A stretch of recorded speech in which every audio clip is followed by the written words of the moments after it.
भारतीय राज्य व्यवस्था की इस सीरीज में आज हम संविधान का भाग 14 संघ और राज्यों के अधीन सेवाएं अनुच्छेद 308 से 323 पर चर्चा करेंगे। यह भाग संघ और राज्यों के अधीन सेवाओं से संबंधित है, जिसमें सार्वजनिक सेवकों की भर्ती, सेवाओं की शर्तें, बर्खास्ती से सुरक्षा और लोक सेवा आयोगों की स्थापना और कार्य शामिल हैं।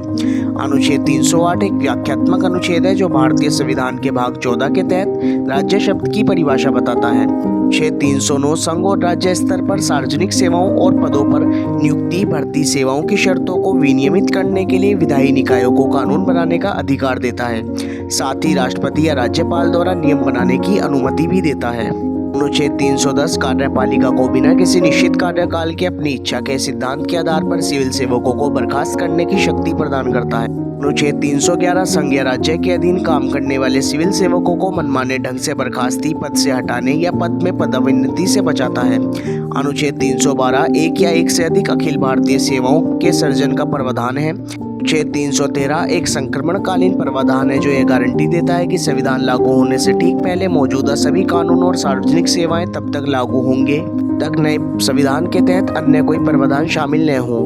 अनुच्छेद 315 भारत में लोक सेवा आयोगों की स्थापना के लिए संवैधानिक आधार का काम करता है। अनुच्छेद 316 लोक सेवा आयोग के किसी सदस्य को अनुच्छेद 317 के खंड 1 या खंड 3 में उपबंधित रीति से उसके पद से हटाया जा सकेगा। अनुच्छेद 317 लोक सेवा आयोगों के सदस्यों को पद से हटाए जाने या निलंबित किए जाने से संबंधित है।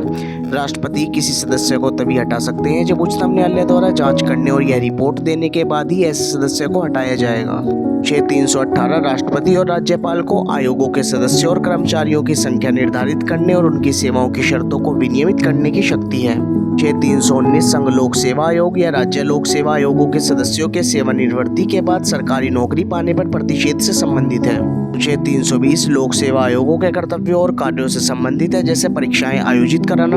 अनुच्छेद 321 केंद्र और राज्य दोनों स्तरों पर विधायी निकायों को संघ और राज्य लोक सेवा आयोगों को अतिरिक्त जिम्मेदारी सौंपने के लिए अधिकृत करता है। अनुच्छेद 322 लोक सेवा आयोगों के व्यय से संबंधित है। यह प्रावधान करता है कि संघ या राज्य लोक सेवा आयोग के सदस्यों और कर्मचारियों के वेतन, भत्ते व पेंशन आदि को। अनुच्छेद 323 लोक सेवा आयोगों की वार्षिक रिपोर्ट राष्ट्रपति या राज्यपाल को प्रस्तुत करने और इसे संसद या विधानमंडल के समक्ष रखने से संबंधित है। अनुच्छेद 323 की मुख्य प्रावधान संघ लोक सेवा आयोग राष्ट्रपति को अपनी वार्षिक रिपोर्ट प्रस्तुत करता है। राज्य लोक सेवा आयोग और संयुक्त लोक सेवा आयोग अपनी वार्षिक रिपोर्ट राज्यपाल या राज्य प्रमुख को प्रस्तुत करते हैं। तद विधानमंडल के समक्ष प्रस्तुत करना राष्ट्रपति या राज्यपाल को प्राप्त रिपोर्टों की एक प्रति संसद या राज्य विधानमंडल के समक्ष रखनी होती है।